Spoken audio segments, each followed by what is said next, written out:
So my name's Tom Matthews, a mixed farming operation in Central West New South Wales at Grenfell. We run about 7,500 Farmwall Merinos and do a bit of cropping to marry in with that sheep job. We do about 1,000 hectares here. Run a rotation of canola, wheat, oats and barley with a lucerne and clover mix thrown in at the end to rejuvenate the pasture paddocks, get them going again. So every year the summer fallow window, not only does it get narrower, it actually widens because you often find yourself at harvest time, you get a summer storm and you're like, we got to run this sprayer.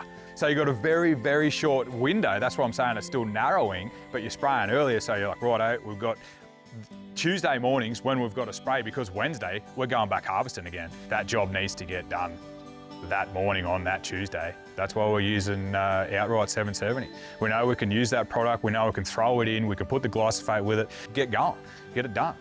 Our summer sprays consisted in the past of using a product called AMS, which is relatively available, it's pretty cheap. Almost every farmer would have used it before and almost every farmer would have had issues with it. You end up with issues with the chemical being gluggy in the tank, and then you get issues with your filters, you get issues with your nozzles.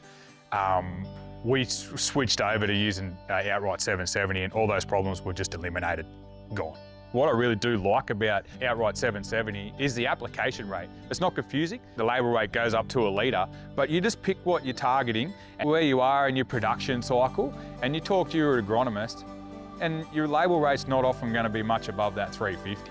And that's pretty easy maths to figure out, and that's what I like because I'm a simple kind of bloke. Here on farm, we typically use rates of 250 to 300 mils with fresh rain tank water. Every shed that we've built here on farm, we try and put another tank off it so we can constantly spray with that good, clean, fresh water. Those label rates of 250 to 300 working spot on for us here with decent rates of glyphosate. For someone that hasn't used outright 770 before, I actually did this the other day. I was talking to a bloke about it and I explained how good it was. I said, come and grab a bit out of my shed. Go and put it in your sprayer, use it beside what your normal mixture is, see what you reckon. Come back to me, he said, that's it, I'm going to town, I'm going to go and buy my own drums of it and use that from now on. That's great.